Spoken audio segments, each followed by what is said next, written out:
Assalamualaikum warahmatullahi wabarakatuh. Yang terhormat Bapak Suyanto, SE, MBA, PhD, selaku dosen pembimbing, dan juga Bapak Ibu dosen penguji sekalian. Perkenalkan, saya Zulfan Fahruri Anindito, mahasiswa UGM Kampus Jakarta. Pada kesempatan kali ini, saya akan mempresentasikan tesis saya yang berjudul Strategi Penyusunan Prioritas Pembangunan Ruas Jalan Tol Trans Sumatera pada PT Utama Karya Persero. Penelitian ini berangkat dari latar belakang yaitu penugasan pengusahaan Jalan Tol Trans Sumatera pada PT Utama Karya Persero melalui Perpres nomor 100 tahun 2014 yang diperbarui melalui Perpres nomor 42 tahun 2024. Perpres tersebut berisi pengusahaan jalan tol pada PT Utama Karya Persero yaitu berupa pembangunan dan juga pengoperasian JTTS sepanjang 2.844,1 km yang dibagi menjadi 4 tahap. Yang pertama adalah tahap 1 ruas backbone yang saat ini sebagian besar telah beroperasi dan sisanya masih dalam tahap konstruksi. Tahap kedua belum dimulai, yaitu ruas backbone yang akan menghubungkan Palembang Pekanbaru. Tahap ketiga merupakan ruas backbone lanjutan yang akan menghubungkan Pekanbaru Aceh, dan tahap 4 merupakan ruas feeder.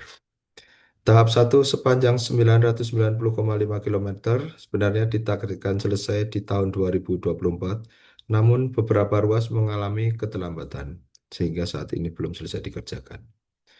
Berangkat dari hal tersebut, maka pembangunan Jalan Tol Trans Sumatera pada PT Hutama Karya Persero mengalami keterlambatan yang signifikan akibat berbagai faktor, seperti lambatnya pembebasan lahan, kondisi geografis dan cuaca ekstrim, tantangan teknis, penyesuaian desain, proses administrasi, serta permasalahan pendanaan, dan juga keterbatasan infrastruktur pendukung turut memperpanjang waktu penyelesaian proyek. Keterlambatan tersebut menunjukkan perlu adanya strategi penyusunan prioritas pembangunan jalan tol yang lebih efektif sehingga pembangunan akan lebih tepat waktu. Berikut adalah beberapa contoh kelambatan pada ruas Medan Binjai dengan nilai investasi 3,2 triliun terlambat 10 bulan, Palembang Simpang Indralaya dengan nilai investasi 3,3 terlambat 7 bulan, Bakauheni terbagi besar dengan nilai investasi 15,9 triliun terlambat 12 bulan, dan ruas terbagi besar Pematang Pangang Kayu Agung terlambat 9 bulan. Dari latar belakang masalah tersebut, muncul pertanyaan penelitian, yaitu ada dua. Apa saja dasar pertimbangan yang digunakan dalam menentukan prioritas pembangunan JTTS? Apa solusi yang direkomendasikan bagi PT Utama Karya Persero dalam menentukan prioritas pembangunan ruas JTTS? Untuk menjawab tujuan penelitian, yaitu mengidentifikasi dasar pertimbangan yang digunakan dalam menentukan prioritas pembangunan JTTS, mengidentifikasi solusi bagi PT Utama Karya Persero dalam menentukan prioritas pembangunan JTTS agar tepat waktu. Manfaat penelitian ini yaitu memperkaya literatur manajemen proyek dalam mengambil keputusan untuk pembangunan infrastruktur besar di Indonesia, menyediakan solusi konkret bagi PT Utama Karya Persero untuk mengembangkan strategi yang efektif dalam menetapkan prioritas pembangunan sehingga proyek dapat selesai tepat waktu. Lingkup penelitian yaitu pada PT Utama Karya Persero sebagai objek penelitian. Kemudian saya akan menganalisis faktor yang digunakan dalam menentukan prioritas pembangunan CTTS tahap 2, 3, dan 4 yang belum dibangun, serta penelitian ini dilakukan pada tahun 2024 dan 2025. Landasan teori yang digunakan yang pertama adalah manajemen proyek, yang merupakan proses terencana untuk mencapai hasil yang diinginkan dalam setiap fase proyek. Pendekatan ini mencakup perencanaan yang cermat, pengelolaan yang efektif, dan juga evaluasi hasil yang dicapai. Kemudian infrastruktur dan pembangunan jalan tol. Menurut Kementerian PUPR, proyek infrastruktur sebaiknya memperhitungkan beberapa aspek di antara aspek teknis, ekonomi, lingkungan, dan sosial yang memastikan keberlanjutan serta manfaat jangka panjangnya.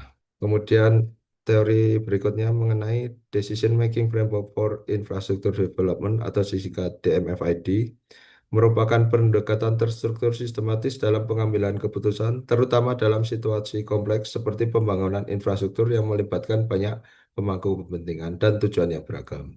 Penggunaan DMFID ini telah direkomendasikan dalam berbagai sektor seperti mineral maupun konstruksi. Kemudian landasan berikutnya yaitu analisis multikriteria. Jadi AMK atau MCA ini merupakan metode yang dirancang untuk menangani keputusan yang kompleks dengan mempertimbangkan banyak faktor, bukan hanya satu kriteria tunggal, yang memungkinkan pengambilan keputusan lebih terstruktur dan objektif dengan mengintegrasikan berbagai aspek yang mempengaruhi keputusan akhir.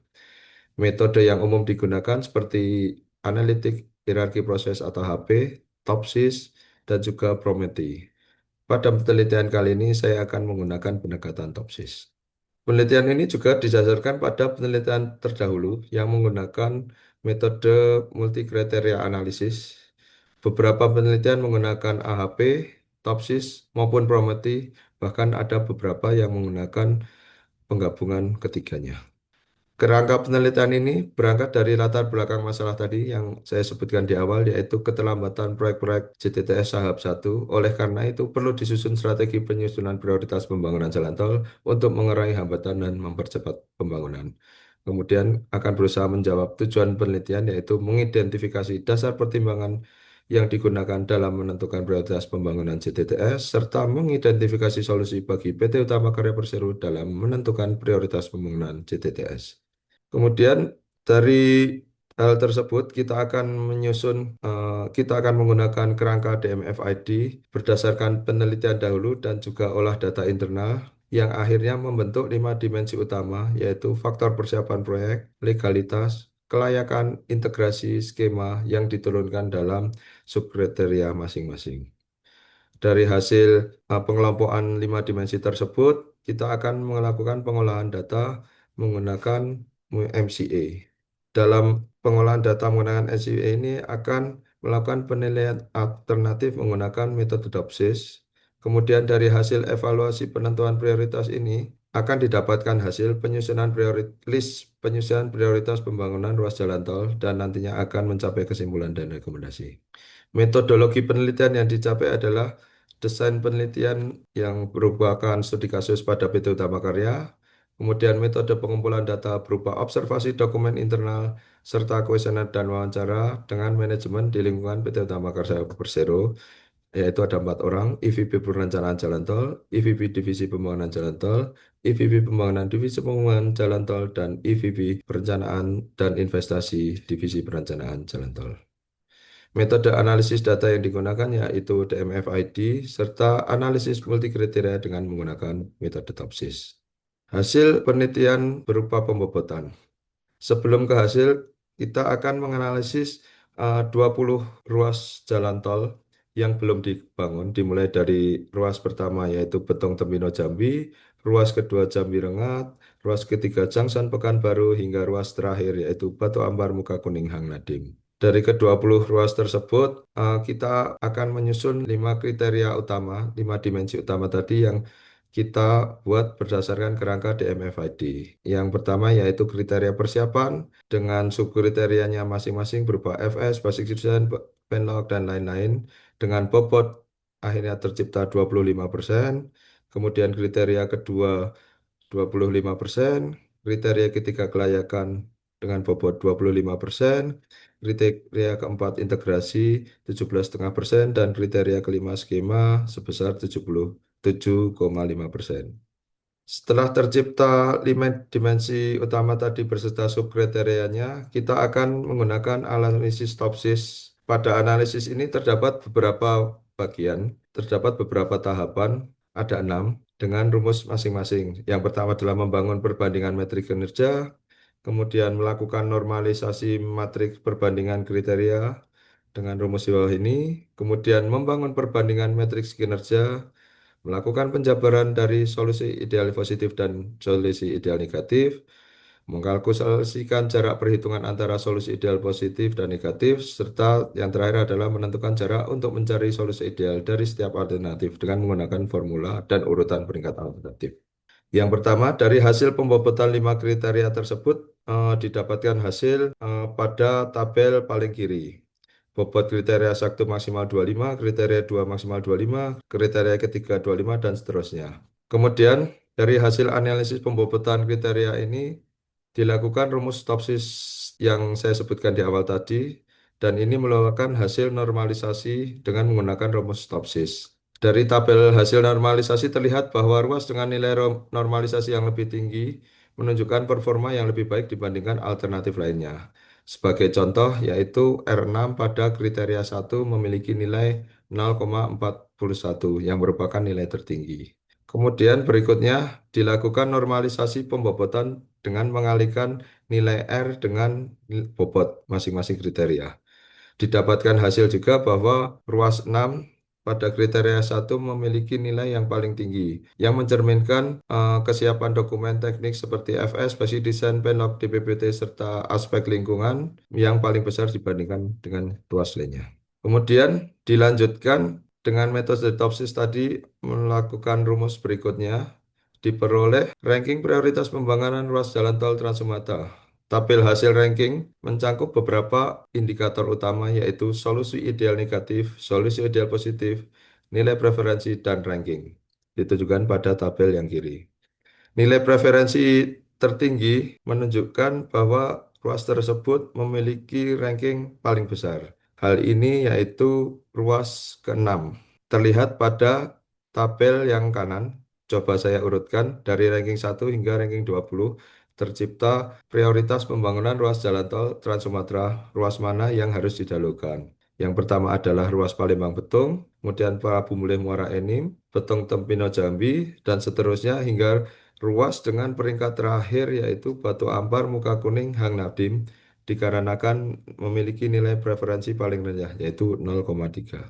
Berdasarkan dari hasil penelitian tersebut, maka pertimbangan penentuan prioritas pembangunan Jalan Tol Trans Sumatera didasarkan pada DMFID. Kemudian faktor-faktor utama yang dianalisis mencakup persiapan, legalitas, kelayakan, integrasi, dan skema. Kemudian dengan menerapkan MCA dalam kerangka DMFID, PT Utama Karya Persero dapat menentukan prioritas pembangunan yang lebih strategis, efisien, dan berdampak maksimal terhadap konektivitas serta pertumbuhan ekonomi regional.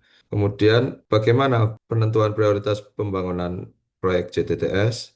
Hasil pemeringkatan menunjukkan ruas dengan nilai preferensi tertinggi, yaitu ruas Palembang Betung dengan nilai 0,71 dan seterusnya. Sebaliknya, ruas dengan nilai terendah yaitu Batu Ampar Muka Kuning Hang Nadim dengan nilai 0,23. Dalam jangka pendek, ruas dengan kesiapan proyek yang lebih tinggi seperti Palembang Betung, Prabu Mulih Muara Enim, dan Betung Temino Jambi dapat segera dieksekusi untuk mendukung konektivitas di Sumatera. Hasil analisis ini memberikan wawasan penting bagi PT Utama Karya dalam menentukan strategi percepatan pembangunan JTTS. Kesimpulan dan saran dari penelitian ini yaitu yang pertama, kesimpulan penentuan prioritas pembangunan JTTS dipengaruhi oleh 5 faktor utama yaitu persiapan proyek, legalitas, kelayakan finansial, integrasi dengan infrastruktur lainnya, serta skema pembiayaan. Hasil analisis menunjukkan bahwa ruas Palembang Betung memiliki nilai preferensi tertinggi diikuti oleh ruas Prabu Mulih, Muara Enim, dan Betung Temino Jambi. Sebaliknya, ruas dengan preferensi terendah seperti Pangkalan Payakumbuh dan Batu Ampar Muka Kuning Hanadim memiliki keterbatasan dalam aspek legalitas, kesiapan proyek, serta konektivitas dengan jaringan infrastruktur lainnya. Keterbatasan dalam penelitian ini yaitu objek pengamatan berfokus pada aspek strategis sehingga pengamatan secara keseluruhan terkait aspek keuangan operasional, aspek pasar, aspek manajemen dan organisasi ataupun aspek lainnya belum dilakukan secara mendalam. Kemudian penelitian ini hanya melibatkan responden dari stakeholder internal sehingga membatasi representasi pandangan terutama dari pihak eksternal. Yang ketiga adalah adanya ketergantungan pada data sekunder dan subjektivitas skor. Implikasi dari penelitian ini yaitu pengaplikasian teknologi teori strategi penyusunan prioritas pembangunan ruas JTTS menggunakan MCA diharapkan dapat membantu perusahaan dalam melakukan suatu aksi korporasi. Saran dalam penelitian ini yaitu pemerintah dan PT Utama Karya Persero perlu mempercepat penyelesaian progres legalitas pembebasan lahan, terutama pada ruas dengan nilai preferensi yang rendah, agar tidak menjadi hambatan dalam pelaksanaan proyek. Kemudian perlu adanya inovasi dalam pendanaan proyek, kemudian ruas yang memiliki konektivitas tinggi dengan pusat ekonomi dan kawasan industri perlu diprioritaskan serta ditunjang dengan pengembangan akses pendukung seperti jalan penghubung ke pelabuhan, bandara, dan pusat logistik untuk meningkatkan manfaat ekonomi. Penelitian ini menggunakan metode MCA dengan pendekatan TOPSIS dalam menentukan prioritas pembangunan jalan tol. Untuk penelitian selanjutnya dapat disarankan mengembangkan model dengan pendekatan yang lebih kompleks seperti kombinasi menggunakan metode AHP, TOPSIS maupun Prometi. Demikian presentasi dari saya. Terima kasih atas perhatian Bapak Ibu sekalian. Wassalamualaikum warahmatullahi wabarakatuh.